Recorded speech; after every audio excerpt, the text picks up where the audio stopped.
Christmas ಹಬ್ಬದ ದಿನವೇ ಮೈಸೂರಿನಲ್ಲಿ ಮಹಾ ದುರಂತ ನಡೆದಿದೆ. ನೈಟ್ರೋಜನ್ ಗ್ಯಾಸ್ ಸ್ಫೋಟಕ್ಕೆ ಇಬ್ಬರು ಬಲಿಯಾಗಿದ್ದಾರೆ. ಇವತ್ತು ಹೇಳಿ ಕೇಳಿ ಕ್ರಿಸ್ಮಸ್ ಹಬ್ಬ, ಇವತ್ತು ಈ ಹಬ್ಬದ ದಿನವೇ ಒಂದು ದುರಂತ ಘಟನೆ ನಡೆದಿರೋದು. ನೈಟ್ರೋಜನ್ ಗ್ಯಾಸ್ ಸ್ಫೋಟಕ್ಕೆ ಇಬ್ಬರು ಬಲಿಯಾಗಿದ್ದಾರೆ. ಈಗ ಆಲ್ರೆಡಿ ಮೈಸೂರು ಪೊಲೀಸರು ಸ್ಥಳಕ್ಕೆ ಧಾವಿಸಿದ್ದಾರೆ. ಒಂದ್ ಕಡೆ ರಜೆ ಇರುವಂತ ಕಾರಣಕ್ಕಾಗಿ ಸಾಕಷ್ಟು ಸಂಖ್ಯೆಯಲ್ಲಿ ಪ್ರವಾಸಿಗರಲ್ಲಿಗೆ ಬಂದಿದ್ರು. ನೈಟ್ರೋಜನ್ ಗ್ಯಾಸ್ ಸಿಲಿಂಡರ್ ಏನಿದೆ ಅದು ಸ್ಫೋಟಗೊಂಡಂತ ರಭಸಕ್ಕೆ ಇಬ್ಬರು ಬಲಿಯಾಗಿದ್ದಾರೆ. 4 ಜನರ ಸ್ಥಿತಿ ಬಹಳ ಕ್ರಿಷಿಯಲ್ ಆಗಿದೆ. ಹೇಗೆ ಅಂತ ಅಂದ್ರೆ ಈ ಸಿಲಿಂಡರ್ ಬ್ಲಾಸ್ಟ್ ಆದಂತ ಸಂದರ್ಭದಲ್ಲಿ ಅದರ ತೀವ್ರತೆ ಹೇಗಿತ್ತು ಅಂತ ಅಂದ್ರೆ ಆ ದೃಶ್ಯಗಳನ್ನು ನೋಡ್ತಾ ಇದ್ರೆ ನಿಮಗೆ ಕ್ಲಿಯರ್ ಆಗಿ ಗೊತ್ತಾಗುತ್ತೆ. ಕಂಪ್ಲೀಟ್ ಆಗಿ ದೇಹ ಛಿದ್ರಗೊಂಡಿದೆ. 4 ಜನರ ಪರಿಸ್ಥಿತಿ ಹೇಗಿರ್ಬೋದು ನೀವೇ ಇಮ್ಯಾಜಿನ್ ಮಾಡ್ಕೊಳ್ಳಿ.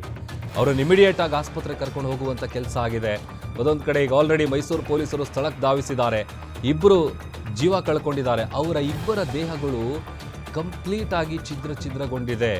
ಮತ್ತೊಂದು ಕಡೆ ಒಂದಷ್ಟು ಜನ ಮಕ್ಕಳು ಅಲ್ಲಿ ಓಡಾಡ್ತಾ ಇದ್ದಂಥವ್ರು ಆ ಸೌಂಡಿಗೆ ಈ ಘಟನೆ ನಡೆದ ಬೆನ್ನಲ್ಲೇ ಅನ್ಕಾನ್ಶಿಯಸ್ ಆಗಿದ್ದಾರೆ, ಪ್ರಜ್ಞೆ ತಪ್ಪಿದ್ದಾರೆ. ಯಾಕಂತಂದ್ರೆ ಅಷ್ಟು ಮಟ್ಟಿಗೆ ಸೌಂಡ್ ಬರುತ್ತೆ, ಅದರ ತೀವ್ರತೆ ಕೂಡ ಜಾಸ್ತಿ ಇರುತ್ತೆ. ಆ ಸಿಲಿಂಡರ್ ಸುತ್ತನೇ ಇದ್ದಂಥ ಇಬ್ಬರು ಏನಿದ್ದಾರೆ, ಇಬ್ಬರು ಕೂಡ ಸ್ಥಳದಲ್ಲೇ ಜೀವ ಬಿಟ್ಟಿದ್ದಾರೆ. ರಾತ್ರಿ 8:45 ಸುಮಾರಿಗೆ ಘಟನೆ ಸಂಭವಿಸಿರೋದು. ಅದಕ್ಕೆ ನಾವು ಹೇಳ್ತಾ ಇರೋದು ಕರ್ನಾಟಕಕ್ಕೆ ನಿಜಕ್ಕೂ ಇವತ್ತೊಂದು ರೀತಿ ಕರಾಳ ದಿನ. ಬಸ್ನ ದುರಂತ ನೋಡ್ತಾ ಇದ್ವಿ. ಆ ಬಸ್ನಲ್ಲಿ ಹೋಗ್ತಾ ಇದ್ದಂಥವ್ರು ತಮ್ಮದೇನೂ ತಪ್ಪಿಲ್ಲ, ಆದರೆ ಆ ಕಂಟೈನರ್ ಲಾರಿ ರೂಪದಲ್ಲಿ ಬಂದಂಥ ಜವರಾಯ ಆ ಬಸ್ನಲ್ಲಿ ಪ್ರಯಾಣ ಮಾಡ್ತಾ ಇದ್ದಂತಹ 5 ಮಂದಿ, ಆ ಲಾರಿ ಡ್ರೈವರ್ ಸೇರಿದಂತೆ 6 ಜನ ಜೀವ ಕಳ್ಕೊಂಡಿದ್ದಾರೆ, ಸಜೀವ ದಹನ ಆಗಿದ್ದಾರೆ. ಆ ಘಟನೆ ಇನ್ನೂ ಕೂಡ ಮಾಸಿಲ್ಲ. ಅದರ ಬಗ್ಗೆ ಬೆಳಗ್ಗಿನಿಂದಲೂ ನಿರಂತರವಾಗಿ ನಾವು ಗಮನಿಸ್ತಾ ಇದ್ವಿ. ಈಗ ಸಂಜೆ 8:45 ಹೊತ್ತಿಗೆ ಅರಮನೆಯ ಮುಂಭಾಗ, ಆಮೇಲೆ ನೋಡಿ ಅಲ್ಲಿ ಈ ಘಟನೆ ನಡೆದಂಥ ನಂತರದಲ್ಲಿ ಈಗ ಪೊಲೀಸರು ಕೂಡ ಸ್ಥಳಕ್ಕೆ ಧಾವಿಸಿದ್ದಾರೆ. ಅದೊಂದು ಕಡೆ ಆ ಎಕ್ಸ್ಕ್ಲೂಸಿವ್ ದೃಶ್ಯಗಳನ್ನು ನಿಮಗೆ ತೋರಿಸ್ತಾ ಇದ್ದೀವಿ. ಆ ಜಾಗ ಏನಿದೆ, ಆ ಸಿಲಿಂಡರು ಮತ್ತು ಆ ಬಲೂನ್ ಏನು ಮಾರ್ತಾ ಇದ್ರು ಆ ಜಾಗದಲ್ಲಿ ಶೂಗಳು ಅವ್ರದ್ದೆಲ್ಲ ಅವಶೇಷಗಳೆಲ್ಲ ಬಿದ್ದಿರೋದು ನೀವು ಗಮನಿಸ್ಬೋದು. ಈಗ ಆಲ್ರೆಡಿ ಸ್ಥಳಕ್ಕೆ ಅಧಿಕಾರಿಗಳೆಲ್ಲ ಭೇಟಿ ಕೊಟ್ಟಿದ್ದಾರೆ. ಇಬ್ಬರು ಜೀವ ಕಳ್ಕೊಂಡಿದ್ದಾರೆ. ಅದೊಂದು ಕಡೆ ಗಾಯಗೊಂಡಿರುವಂಥವರ ಸ್ಥಿತಿ ಏನಿದೆ ಅದು ಬಹಳ ಚಿಂತಾಜನಕವಾಗಿದೆ. ಉಳಿಯೋದು ಡೌಟ್ ಅನ್ನುವಂಥ ಮಾಹಿತಿ ಸಿಗ್ತಾ ಇದೆ. ಯಾವಾಗ ಈ ಥರದೊಂದು ಘಟನೆ ನಡೆದಿದೆ ಅಂತ ವಿಚಾರ ಗೊತ್ತಾಗುತ್ತೆ, ಇಮಿಡಿಯೇಟ್ ಆಗಿ ಮೈಸೂರು ಪೊಲೀಸರು ಸ್ಥಳಕ್ಕೆ ದೌಡಾಯಿಸಿದ್ದಾರೆ.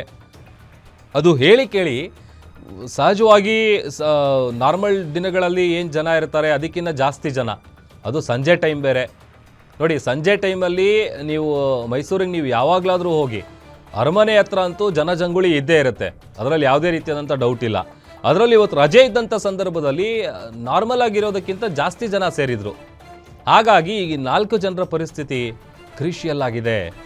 ಕ್ರಿಸ್ಮಸ್ ಹಬ್ಬದ ದಿನವೇ ನಡೆದಿರುವಂತಹ ಈ ಮಹಾ ದುರಂತದಿಂದ ಅಲ್ಲಿರುವಂಥ ಸ್ಥಳೀಯರು, ಅಲ್ಲಿ ಓಡಾಡ್ತಾ ಇದ್ದಂಥ ಪ್ರವಾಸಿಗರು ಎಲ್ಲರೂ ಕೂಡ ಒಂದು ರೀತಿ ಆತಂಕಕ್ಕೊಳಗಾಗಿದ್ದಾರೆ. ಆ ಸೈಕಲ್ಲು, ಆ ಬಲೂನು, ಆಮೇಲೆ ಆ ಚಪ್ಪಲಿ, ಶೂಗಳೆಲ್ಲ ಬಿದ್ದಿರೋದು ಕೂಡ ನಾವು ಗಮನಿಸ್ತಾ ಇದ್ದೀವಿ.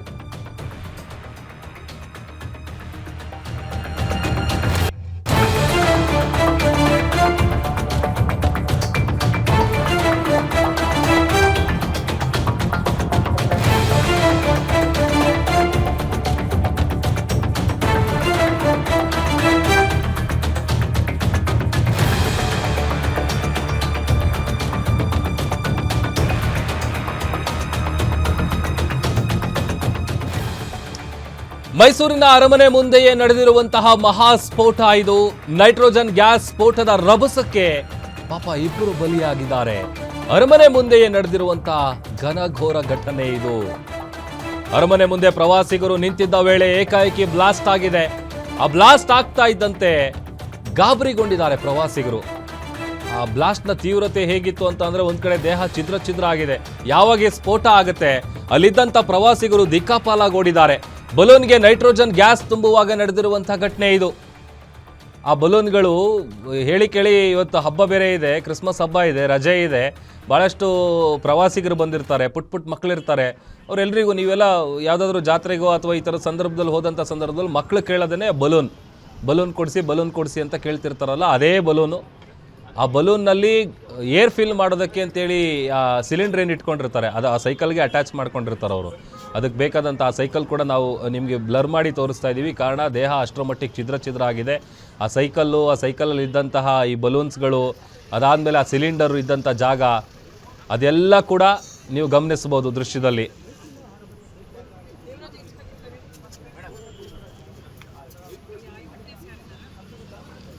ಇನ್ನು ಮೈಸೂರಿನ ಕಮಿಷನರ್ ಆದಂಥ ಸೀಮಾ ಲಾಟ್ಕರ್ ಅವರು ಘಟನೆ ನಡೆದಂಥ ಜಾಗಕ್ಕೆ ಭೇಟಿ ಕೊಟ್ಟಿರುವಂಥ ಸಂದರ್ಭ ಗಮನಿಸ್ತಾ ಇದ್ದೀವಿ. ಘಟನೆ ಹೇಗೆ ನಡೀತು, ಘಟನೆಯ ಬಗ್ಗೆ ಸಂಪೂರ್ಣವಾದಂಥ ಮಾಹಿತಿಯನ್ನು ಪಡ್ಕೊಳ್ತಾ ಇದ್ದಾರೆ ಮೈಸೂರು ಕಮಿಷನರ್. ಸ್ಥಳಕ್ಕೆ ಭೇಟಿ ಕೊಟ್ಟಂಥ ಸಂದರ್ಭ ನೋಡ್ತಾ ಇದ್ದೀವಿ. ಒಂದು ಕಡೆ ಗಾಯಾಳುಗಳನ್ನು ಆಸ್ಪತ್ರೆಗೆ ಶಿಫ್ಟ್ ಮಾಡ್ತಾ ಇರುವಂಥ ಸಂದರ್ಭ. ಯಾಕಂತಂದರೆ ಸಹಜವಾಗಿ ಆ ಥರದ್ದು ಏಕಾಏಕಿ ಶಬ್ದ ಬರುತ್ತೆ, ದೊಡ್ಡದಾಗಿ ಸಿಲಿಂಡರ್ ಬ್ಲಾಸ್ಟ್ ಆಗುತ್ತೆ. ಆ ಗ್ಯಾಸ್ ಸಿಲಿಂಡರ್ ಏನಿರುತ್ತೆ, ನೈಟ್ರೋಜನ್ ಗ್ಯಾಸ್ ಸಿಲಿಂಡ್ರು, ಅದು ಬ್ಲಾಸ್ಟ್ ಆಗ್ತಾ ಇದ್ದಂತೆ ಅಲ್ಲಿದ್ದಂಥವರಿಗೂ ಒಂದು ರೀತಿ ಗಾಬರಿ.